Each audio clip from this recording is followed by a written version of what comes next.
Well, Patty, I love that we had the first interview that we ever had on a podcast. Brian Kamstra returns, right? Triumphant return. And today, talking about building a high-performance sales team. I really don't know anyone else in the industry that has a better track record of building a high-performance 1099 sales team than Brian Kamstra, now with Payrock after recent acquisition. And so we just talk about the nuts and bolts of that. Hey, if you're looking to build a team, this is the episode for you. And you know, I think Brian has some really, you know, spot on advice for everybody. It's like, you know, look at somebody like Brian who's done it. Absolutely. And follow that formula because it's a great formula. Yep. And then James, I loved your questions from the field. Would you want to give everybody a little hit on that? Sure. Just talking about crypto, answering a question about should we as an industry be afraid of cryptocurrency acceptance and these trends that are growing? Is that going to wipe us out? And so I just going to talk about how to embrace this change and use it as leverage to grow rather than as something to be afraid of and go back on. And then Patty, of course, one of your favorite topics, your go-tos is fraud. So talk about that. Fraud. You know, one of the things I used to joke about, you know, being a payments reporter, you know, a payments expert, payments fraud is as close as I get to the crime beat. But, you know, this is something I think everybody needs to be aware of, too. You know, as we're seeing more and more commerce move online, we're seeing more and more fraudsters move online, and they're getting very sophisticated. Yep. So our episode today is brought to you by Valor Paytech, valorpaytech.com. Right, valorpaytech.com. You can even go to ccsalespro.com/valor, VALOR. Processor agnostic terminals and gateways that support cash discounting. So good stuff. Definitely go check it out. And I don't know about you, Patty, but I'm ready to dive into the interview today. Let's do it. Welcome to the Merchant Sales Podcast. Hey, everybody. I'm here today with my good friend, Brian Kamstra, who is the Chief Sales Officer at Payrock. How are you doing today, Brian? I'm doing great. Great. Awesome. So I have to start out by saying that Brian was literally the very first person that we ever interviewed on the Merchant Sales Podcast. So this is like over 2 years ago. Now everybody emails and says, "Oh, I want to be on the podcast." Back then, no one was emailing. But Brian, we were begging. Yes, I was begging to get people on, and Brian was such a good friend that he jumped on and did that. So first of all, I really appreciate that, Brian. And since it's been a while, give our audience a little bit of your story. How did you end up in the payments industry? And then tell us about your path here to Payrock that happened recently. I will. And hello, Patty. Good to see you again. Good to see you, my friend. Yeah. And Patty, wouldn't you agree that James Shepard is like every mother-in-law's dream? I agree. I'll have to tell that to my mother-in-law. I'm going to play this clip for her. I wish he were my son-in-law. I would be so happy. I mean, look at him. He looks so Midwest. And so look at he has that smile. The eyes are always beaming. Well, I'm definitely going to be playing this clip for my mother-in-law. So. Well, yes, Christina's mother would agree. Yes, I'm sure she would.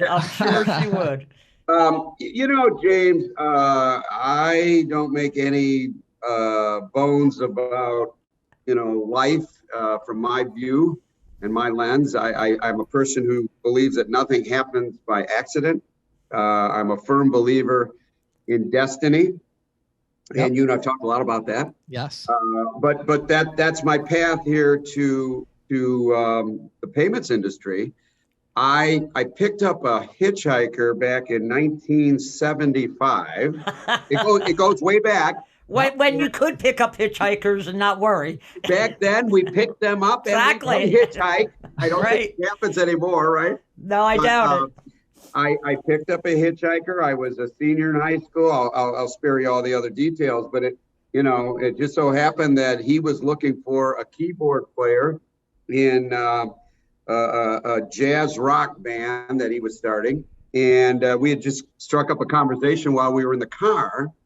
And so he dropped me off. I dropped him off where he had to be. And he said, "Hey, listen, I'd like to get together with you after you graduate from high school. We're starting a band." And I said, "Sure, let's do it." Well, it just so happened that a young man by the name of Jim Oberman was the bass player in that band. Patty, I'm sure you know that name, right? I do. Okay. And so what are the odds that I would have been on that street on that April day in 1975? And it just so happened that I picked up that hitchhiker, and Jim Oberman was in that band. Anyway, nothing happens by accident.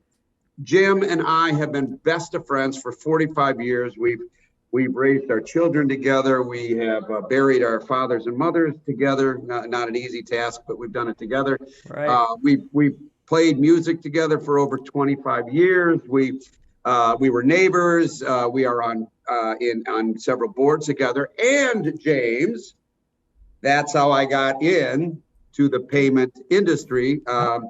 Jim Oberman invited me into the industry in February of 1993. So there's a good answer to your question, I think. Yeah. That's an excellent answer. And so for those who don't know, Jim Oberman is the CEO of Payrock. After a long career in the industry, and really an industry legend, and now the CEO of Payrock.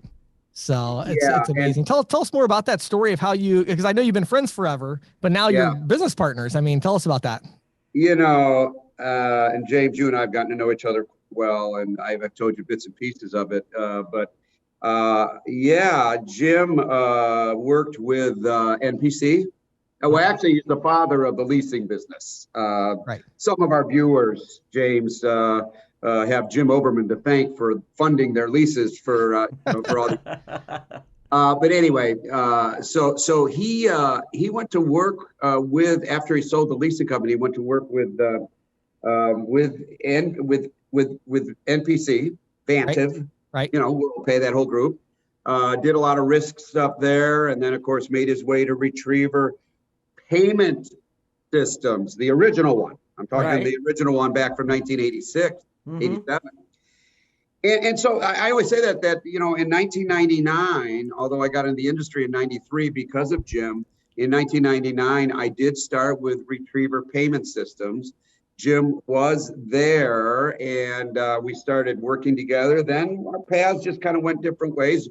I'm sorry, Jim went with Retriever first, then he went to Vantiv. Right. And so then I was a customer of Jim's. He was an executive there. And then Jim started Payrock. He went to work with Payrock, working with his boys, with Nick Oberman and Adam and Ryan Halley. It's a great story. They had actually started the company, but then Jim fulfilled one of his dreams, to work with his sons. How about that? Yeah. And so then we just started a kind of a friendly, not rivalry, just friendly competition. They went one way with Payrock.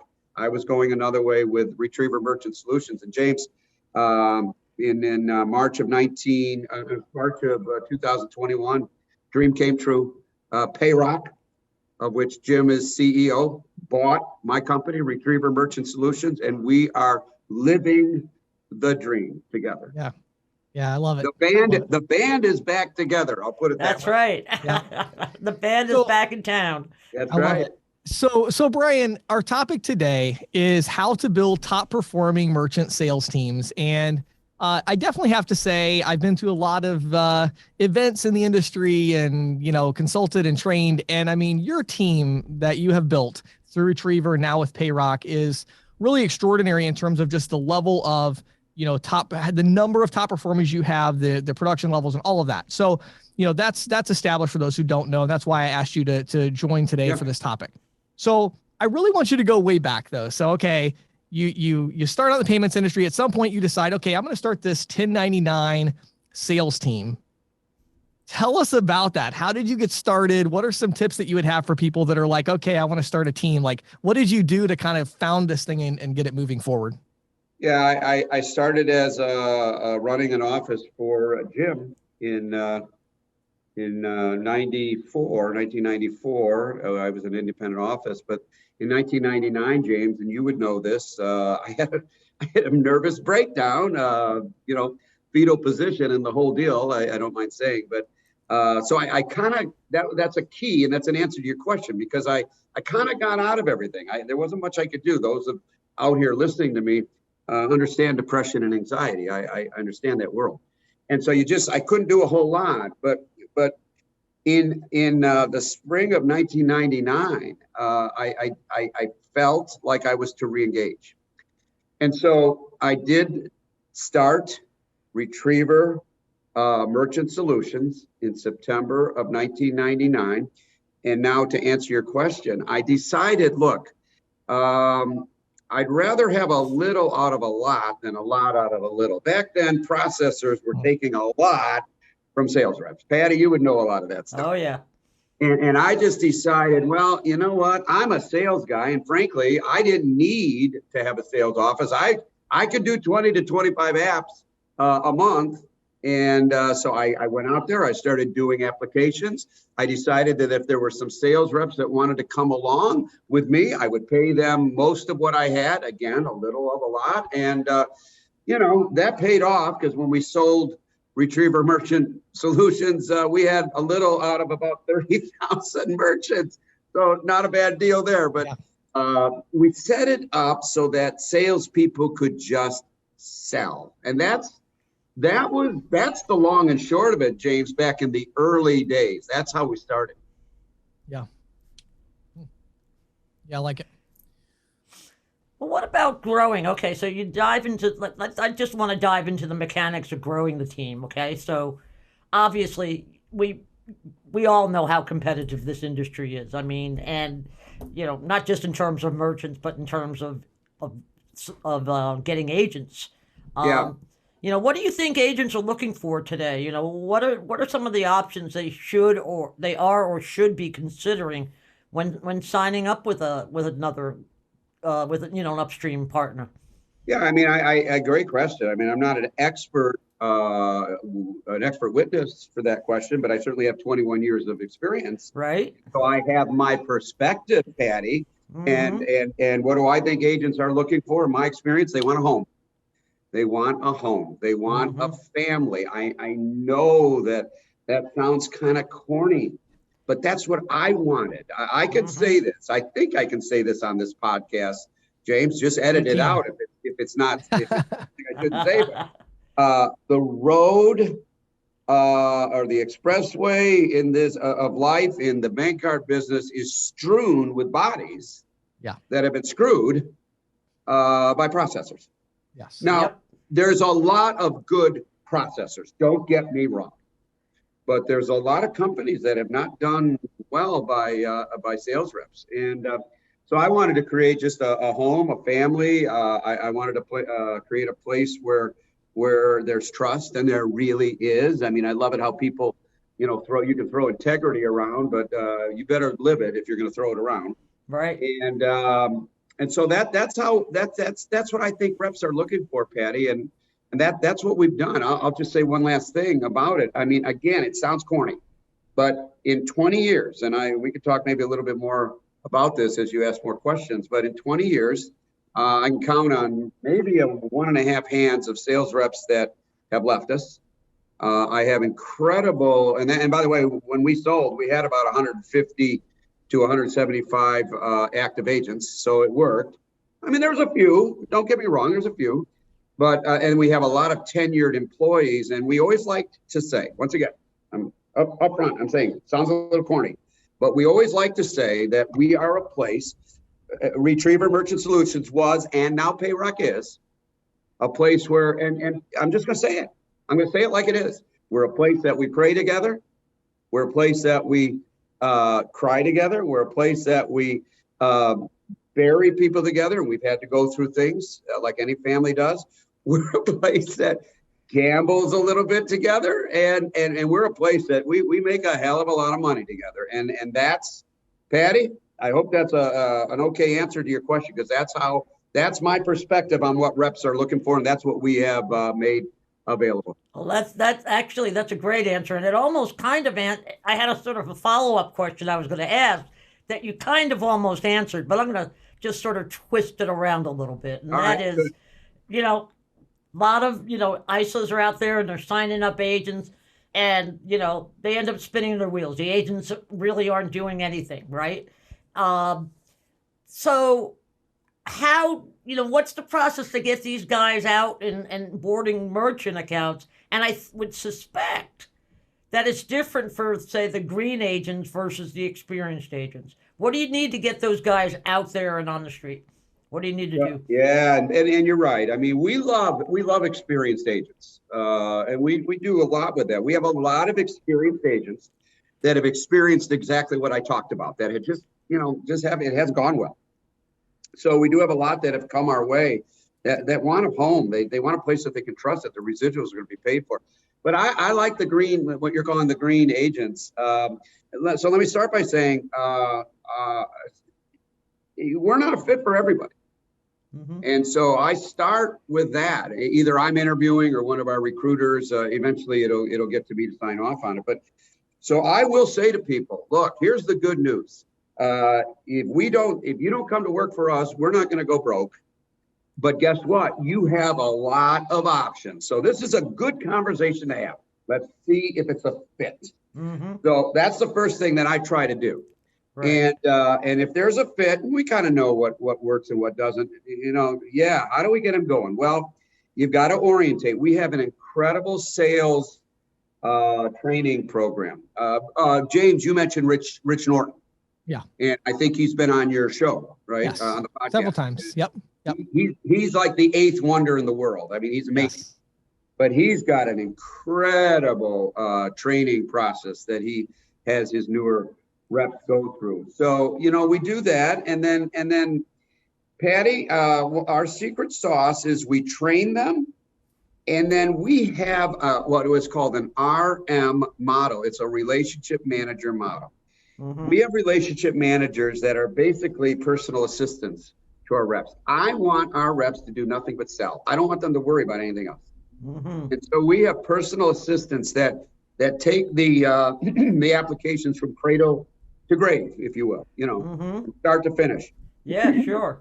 And they make sure that those merchants are boarded properly. We have an incredible boarding tool. We have a sales portal that the reps can go through.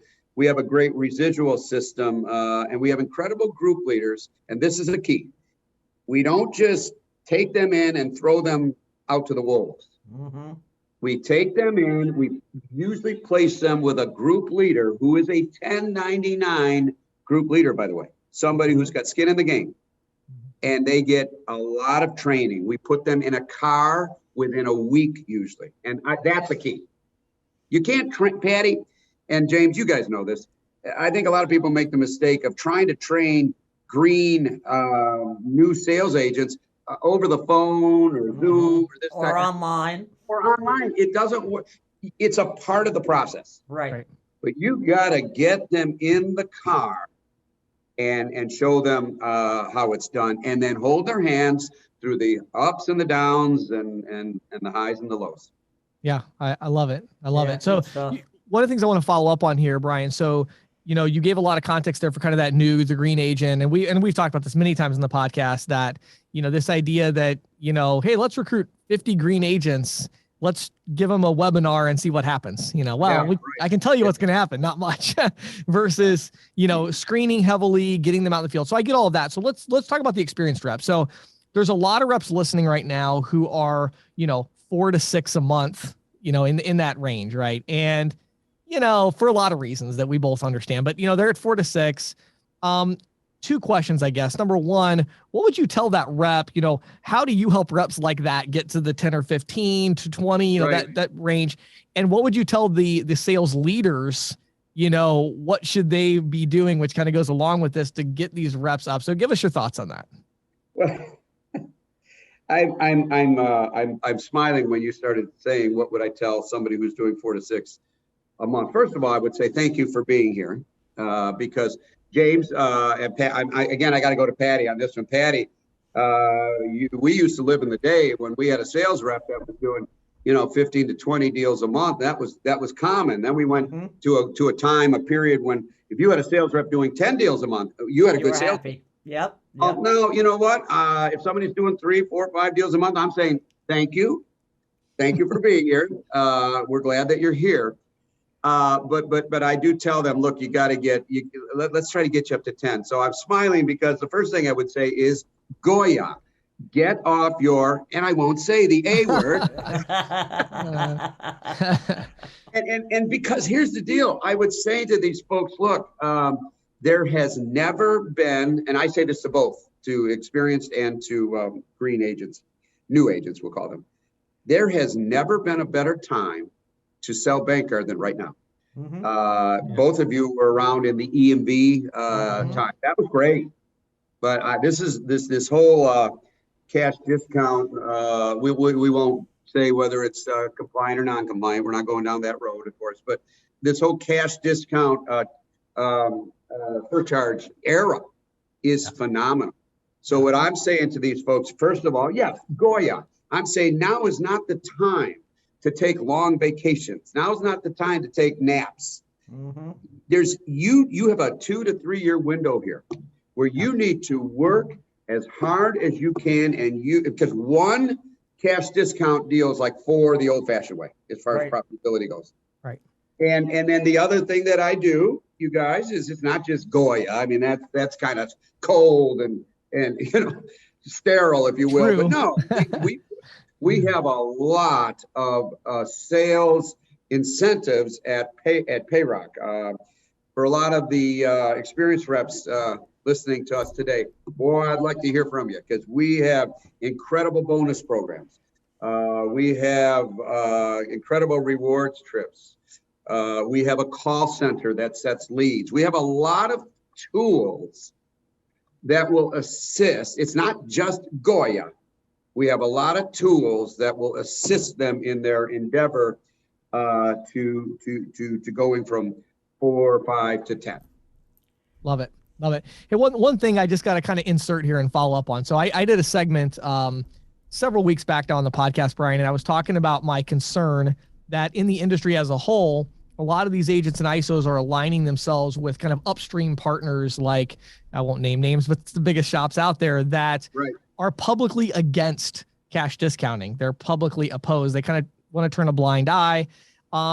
Just, can you take 30 seconds? And because for our audience that doesn't realize, I mean, Payrock is one of the largest, what do you call it? Is it an acquirer? I don't even know what the right name is. A full service provider, the whole deal. Yeah, a processor, and we are getting on we are noticed right now. Yes. So this is a full service. This is moving the money, the whole deal. Processor. Yes. And can you take 30 seconds? I know you have kind of the consumer choice in that. Can you take 30 seconds and just, what's the stance of Payrock as the large kind of upstream partner? What is your stance on cash discounting and these things? Well, our stance is that you have to follow the laws, as we interpret them. Sure. And I feel as though our cash discount product, we have a surcharge, we have a pure surcharge product, right? And we have a cash discount product. And the way we have put it out there, I believe, is incredibly safe in regards to what a lot of the bigger processors are thinking, and Visa and MasterCard, our friends over there. And I think we have put some bells and whistles in that it's a long-term play. I'm not in it for the short term, you know. Right. But we have I'm not a lawyer, obviously, and I certainly don't want to comment a whole lot on some of that stuff. But I will say this, and James, you and I know each other well. Our consumer choice cash discount product, I think, checks all the boxes. Let me put it to you that way. Of anybody looking for cash discount, and we'll leave out whether it's compliant or non-compliant, it checks all the boxes. Yeah, that's a great answer.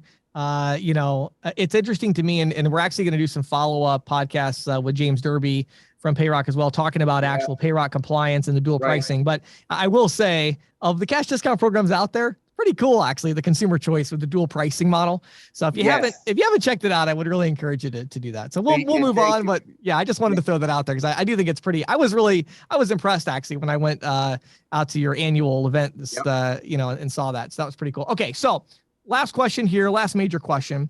Top agents. So 10, 15, 20 a month, right? Now these agents are, known to be a little bit of a pain in the neck sometimes, a little high maintenance. I know, because I was one. I know you were one. So we're kind of a high maintenance breed. How do you keep them engaged? Like, how do you keep them doing these high numbers? What's the secret to kind of keeping these top agents happy and motivated and feeling like they're part of something? Well, yeah. I have a perspective, but hey, I got to go back again. Patty, James just slipped it in. He was a guest of ours at our annual sales convention. Patty, he's like royalty over there. I know. It's like he walks on water. Anyway, sorry. I have people come up to me and like, James, can I shake your hand? Yeah, I tell people I'm very famous to a very small number of people. Oh no. But anyway, you're being modest, but thank you. James, my people, they love you, and I need you to know that. You know that. Thank you. Okay, you mentioned high maintenance sales reps. Now I'm looking at myself, and I don't know if you can see this, but if I just kind of lean over a little bit and show you this right here, you follow me? The bald spot, yes, I see that. You follow me? Oh, that's from the top agents. Sales reps are fun. They're fun people. They are certainly high maintenance, but it's the life we live. It's the life we've chosen, and I love it. I'd go to war with these guys, and I can deal with the fact that they're high maintenance, because you know why? They're heroes. I like to say to sales agents that I'm talking to, I'll turn to them. I'll say, you realize who you guys are. You know what, Patty? You'd agree, James. These folks get up every morning, and they get out to the field of battle, and they get told no, and they get kicked out of places, and they get all this stuff, and they got all the family issues that we all have, but they keep on going, doing it, and they get up. I love if you don't mind, James, the Bible is phenomenal. Whether it's the book that you live by or the book that you just are seeking advice by, the Bible says the righteous man, we're talking a righteous man, that means a good guy, falls 70 times. What, James? Can you answer and rises up again? Thank you. Very good. He falls. I'm preaching right now. He falls 70 times, but he gets up. Okay, that's the Bible. All right, that's for another time and another place. But we're looking at sales reps that fall, that get the crap kicked out of them, but they get up. So that's one thing I think. Giving them a reason to work and just sharing with them how much I appreciate them. That's one thing. That's one way to. I don't want to say get a lot out of them. I think they just need to know that you understand. The other thing that and this is perspective. Once again, you can't force people to go out to work. You can't force people to want to excel and you hit your goals and then you go home, or do you keep on going? You can't force them to keep on going. Right. But I'll just leave. I'll answer the question this way. My perspective, and this is what I preach, this is what I share, is look, you're not in this for just yourself. You are in this for your children and your grandchildren. Mm-hmm. And we are in a business that's building wealth like not many other businesses. And so I say to them, look, if getting out of bed every day and not taking long vacations and working as hard as you can, if you can't do it for your children and your children's children, or your wife or your significant other or your church or your other organizations, whatever it is, if you can't do it for that, I don't know how else I can incent you to do it.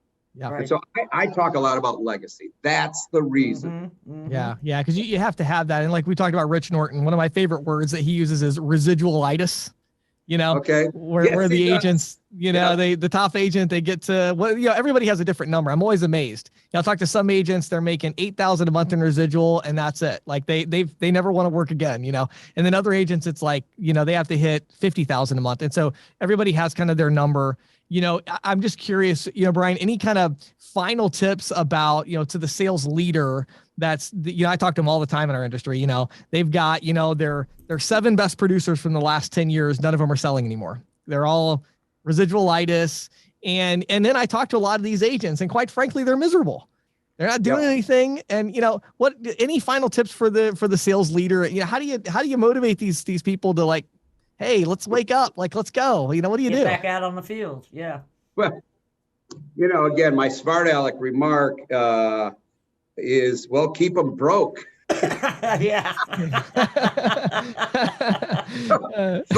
Encourage them to go buy that third house, right? Buy that new house. But no, I mean, that's one thing. I mean, we because of this business, we're blessed that we can buy things and do things. And let's face it, that's the best motivator, is when you need more money. Yes. I will say this too, by the way, once again, We're talking 150 out of 100. No, that's incorrect. In Orlando, James, of which you were a guest this last time, there were 100 of our top sales agents. 70 of those in the room, 70% are making over $200,000 a year in that room. So that's pretty incredible. Amazing. Yeah. I say this to keep them from residualitis. I say, look, I go back to the window of time. Right. I go back to, you will never have a time like this for quite some time. Now, this industry continues to reinvent itself, and it will. Yeah. But this is a time I've not seen. So there's a time to take your vacations. There's a time to have residualitis. Now is not the time. I talk about that, and you know, the whole seize the day deal. And then I guess the last thing I'll say to you is I say to them, look, I am all in with you. You heard me talk a little bit about that. All in. Yes. Look, you need to be all in. You know, it's not the time to go to the couch or to. Right. We need to be all in. Build legacy. Stay on that field. There'll be a time and a place down the road where you can kind of enjoy your residuals and maybe take some time off. Yeah, love it. Brian, you're somebody that I have tremendous respect for. I love what you built at Retriever. I love the combination with PayRock. I love what you're doing with cash discounting, with the consumer choice, reward pay, all of that. So I know our audience is going to want to reach out, learn more.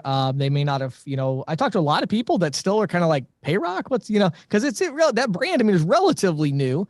It's been, you know, the companies that make it up have been around for long time, but of course that brand's a little bit newer. So where should they go to reach out to you if they want to learn more about PayRock and the sales team that you're building there?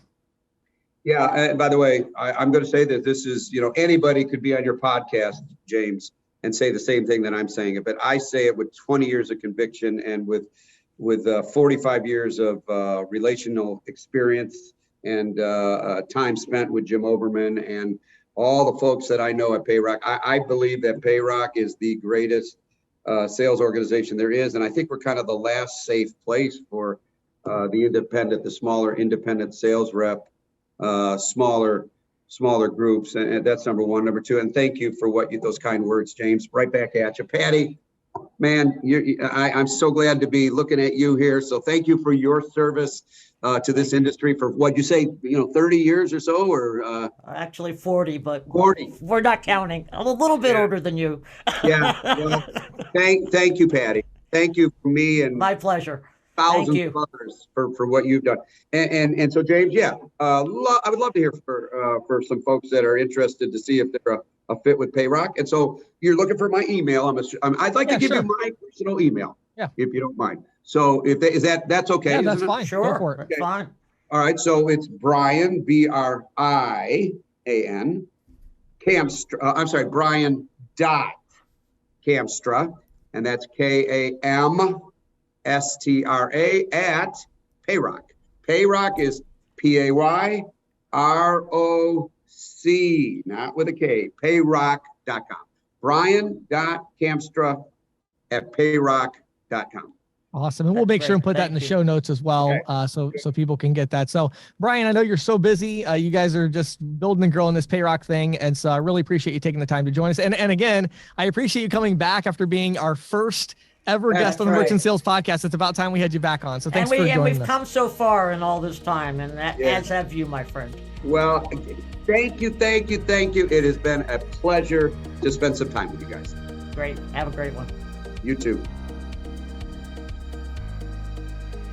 So Patty, this episode, of course, brought to you by Valor Paytech. Today we're talking about feature rich with flexibility. And I love this because when you're talking about a virtual terminal, a gateway, different types of hardware, different terminal options, smart terminals, standalone terminals, it can seem overwhelming. And I think one of the key things is that Valor ties this all together with features that can do pretty much. And again, for our audience, Patty, it's like, what features does it offer? Well, it offers the features you would expect it to offer. It just does it in a seamless way with flexibility so that you can structure it however you want. Well, that's what I like, the flexibility to be able to structure it like you look. however works for you, right? I mean, there's no cookie cutter approach to merchant services. And I think Valor Paytech is one of the few companies that acknowledges that and creates this opportunity for, developing your own feature set to sell to your merchants. Love it. So if you haven't been to our website lately, go to ccsalespro.com/valor. That's ccsalespro.com/VALOR. Take a link over to their site. Check out their demonstrations if you haven't already, and let them know you heard about them here. And now, here is questions from the field with James Shepard. So, Patty, there was a great question from a member of the CC Sales Pro community on Facebook. It's a private Facebook group, and was asking about crypto. And the question was really, should I be afraid of crypto acceptance? Is this going to wipe out ISOs and merchant level salespeople and all of that? I can see somebody wondering about that. Yeah. I thought it was a really good question. There's a lot of interesting responses to it. And so I ended up shooting a video that's a little bit longer than this segment and posted it there. But I wanted to share with our podcast audience my thoughts. And, it's interesting for me being somebody who, 2 years ago, I knew virtually nothing about cryptocurrency. About a year ago, I started researching it. About 6 months ago, I almost did a strategic partnership with a really large crypto acceptance company. So I really, really took a deep dive. Then I ended up even, from a programming computer code perspective, I created a kind of a dummy cryptocurrency to understand how it works. And so anyway, I've gotten in pretty deep now. You've gotten pretty imbued, yes. I have. So, here's my thought. Am I afraid of crypto for merchant level salespeople and ISOs? No, not specifically. What scares me is the rate at which individual agents and small ISOs are accepting change. Crypto being part of that. Now, what's interesting about crypto to me is that crypto is another form of payment that is going to be integrated into these ISV, softwares. So whether that's, point of sale systems, you look at Square and the things they're doing with crypto. I guarantee you it will not be that long before Toast says that, hey, you can accept crypto through Toast. So what you're going to see is now that, and we interviewed Verifone and we interviewed CryptoBucks just in the last couple of months. Just the last couple of months, sure. Both of them with very similar models as far as crypto acceptance, where, they assume the risk of this. And so they're charging a very small percentage fee. You can receive a crypto payment and you're guaranteed to get the dollar amount of that, into your bank account as a merchant. Well, what's going to happen further with this is now as these companies and many others are developing APIs for crypto acceptance and all of that, well, now these, ISVs like Toast and Square and Stripe and others, they are going to start integrating crypto acceptance into their platform. And so it's going to become, one other reason for merchants to choose an option that has crypto acceptance. Now, what I would personally love to see, and I am almost sure I won't see it, but I would love to see it, is I would love to see the ISOs and agents actually get out ahead of this and for us to kind of lead the way. Because what I think a lot of people misunderstand with this crypto community is that the thing that they actually want, in other words, the crypto community as a whole, I'm talking about investors, I'm talking about cryptocurrencies, themselves, the teams that run those, and, what they want more than anything else is broad acceptance of cryptocurrency at small merchant locations across the country. Well, who can provide that to them better than the people that are listening to this podcast?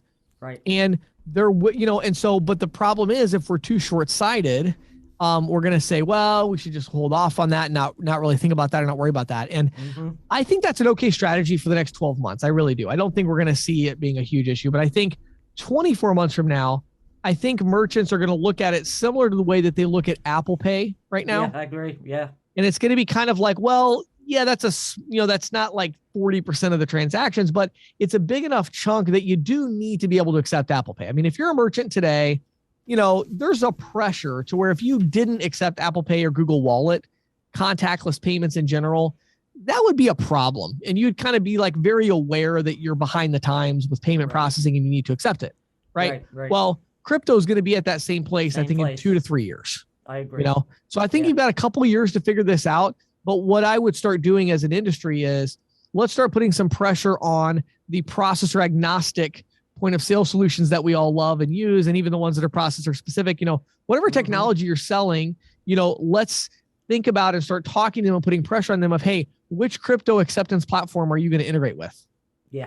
We need to know that because we're not going to keep placing your equipment if we don't know that you're, again, on that path, because 12 months from now, they should be offering crypto acceptance, right? And if you're not, if you're not set up for it, it's gonna be longer and more expensive. Yeah, exactly. And so I think it's really important to be thinking about it in that way. And so to me, I actually look at it as an opportunity. I don't look at it as a potential threat or something to be afraid of any more than we should be afraid of point of sale systems, right? Now, are they a competitive threat? Well, yeah, because our industry, meaning merchant level salespeople and ISOs, have basically decided that we're terrible at selling them. And so, to that extent, yes, point of sale systems are a threat to our survival because it's the nature of the beast. Now, it's not because there aren't great point of sale systems that we can sell. It's that we've decided not to embrace change and not to sell it.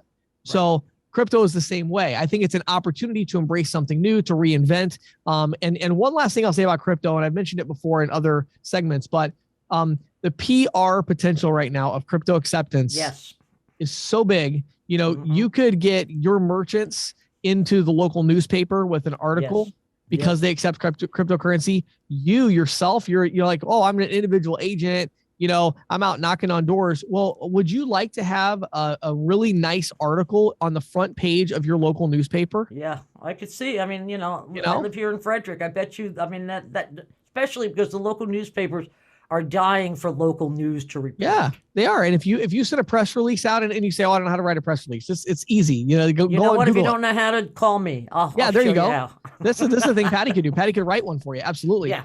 Takes me not 5 minutes, but I can do it pretty quick. Yeah. And so work with Patty on it. Get a press release out to your local paper saying, hey, I'm launching a new part to my business where I'm helping business owners accept cryptocurrency. They're going to come interview you. And of course, you're going to talk about how you do other forms of payment and how you do point of sale and everything else. And now you've got a great story in the paper. So it's free PR. Free PR for the merchant. So I think, again, accepting cryptocurrency is one of those things where if you embrace it, it'll be a positive. If you don't embrace it, it will be a negative for you. And again, Patty, I'm curious to get your thoughts on this actually. Maybe you have a different timeline. In my mind, I'm thinking you have about 12 months before you really, I think if you're not have the ability to accept crypto in 12 months, I think you're going to be behind a little bit. And I think in 24 to 36 months is when merchants are going to start to feel that pressure. I agree. Right? I agree. If you're not on it by 24 months, I think probably 24 months is closer to it. Yeah. The train has left the station. Yeah, I think so too. I think that, I've already seen, it astounds me living here in the middle of nowhere, Maryland. Right. How many merchants I've seen that accept crypto. Yep. And they're tiny little merchants. Yeah, it's a good point too. Geography plays into this. If you're in Manhattan, you're probably right now, you need to be on this. This now, right. If you're in the middle of nowhere, you might have 24 months, Right, but being like you in Altoona or me in Frederick, you got a little bit more time, but you still need to be on it. I remember a few years ago, James, when we were first starting out on our podcast. Yeah. And you had a question from the field, I think it was, where you said your advice was walk into a merchant and ask them if they accept Apple Pay. Right. And if they don't, sell them on that. On that. Well, I think the same thing could be said for this. Maybe not today, but I'd say in 6 months to a year, you should be going into every one of your merchants, and if they're not selling crypto, you need to be selling them on it. Yeah, absolutely. Just ask them, hey, do you accept, if I want to pay with Bitcoin, can you do that? And they say no. It's like, well, why not? And and then you can explain it. So yeah, I love it. Good deal there. So, well, everybody, there you go. There's my thoughts on crypto. I hope everybody has a fantastic week out there and go close some deals and get some free PR with crypto acceptance. This is the Insider's Report with Patty Murphy. Well, James, we've talked a lot about seeing, all the shopping activity that's moved online, especially since the pandemic was declared. Gosh, I can't believe it's been 2 years now, but yeah, isn't that crazy? We're still living it, Yeah. But I think, I was something came across my desk the other day that kind of reminded me that as people go online, so do fraudsters. Right. Right. So, according to a new report out of SIFT, which is one of a handful of online fraud prevention companies out there, cyber crooks are leveraging sophisticated, automated, and distributed strategies across different merchants and verticals simultaneously, committing account takeover, financial fraud, and multi-tiered schemes, as SIFT puts it, quote, at inhuman speed and scale, close quote. Attempted payment frauds detected by SIFT last year jumped 23% over 2020. The hardest hit sector was fintech, with a whopping 121% jump in fraud attempts. Wow. Attempts against marketplaces were up 24%, and travel and hospitality fraud attacks were up 34%. Now, many of the fraud attempts I thought was, and again, this kind of goes along with how consumer activity, where consumer activity goes, so go the fraudsters. Yep. And, so not surprisingly, alternative payment methods and service providers were among the hard hit. Digital wallets saw a 200% year-over-year increase in fraud attempts. Wow. Buy now, pay later was up 54%. And crypto exchanges, one of our favorite topics. Right. I'm going to be talking about here in a minute. So, yep. Yep. Up 140%. Wow. Payment services providers, like the networks that, right. that 169%. Now, SIF's data is drawn from its global network, which it says is 34,000 client websites and apps. So really these numbers just offer us a glimpse of what's happening. Yeah. And we can't forget that these are just the frauds that were detected. Right. Sure. There's millions of consumers getting scammed out there every year. And in fact, a survey of 1,000 consumers that SIFT conducted revealed that nearly half, 49%, had been victims of payment fraud in the previous 3 years. Wow. Now, 77, this is the number that blew my mind. 77% of those consumers had credit card or other payment information stolen that was on file with a merchant. And that information was later used to make fraudulent purchases.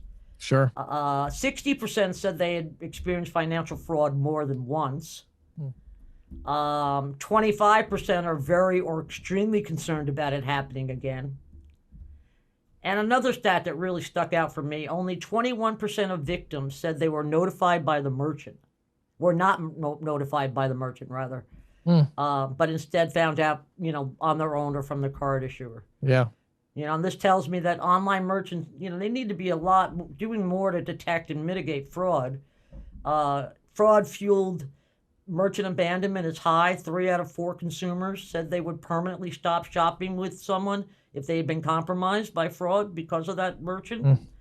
Then there are, the chargeback of related fees. And of course, if fraud gets out of control, merchants can get kicked off the network. So, it's just really worthwhile looking, keeping in mind that despite all the advances we're making, the fraudsters are making advances too. Yeah, it's a really good information. I think people have to be on the lookout. And I think for those that are selling more card not present now, they have to think about how this happens. And there are a lot of interesting, like I was thinking about even like some of, NMI and PayTrace and these other gateways where they really have so many different settings that can be used. Our sponsor, Valor Paytech, actually has a ton of these kind of risk settings that you can, tweak to, flag potential fraud transactions. So I think there's good technology, but I think it's really at this point, the merchants just aren't really using it, the smaller merchants. And I think that's sad because, I remember one time I was visiting a friend who has a small shop up in New York where I grew up. And I said, are you concerned about card fraud? And she's like, oh, no, they don't bother little merchants. I'm like, yes, they do. Yeah, that's the only ones that's really the main ones they want to bother because it's easier. They know that it's the little merchants aren't watching out for it. Yeah. Wow, very interesting stuff, Patty. Yeah, thanks, James. Thank you for listening to the Merchant Sales Podcast.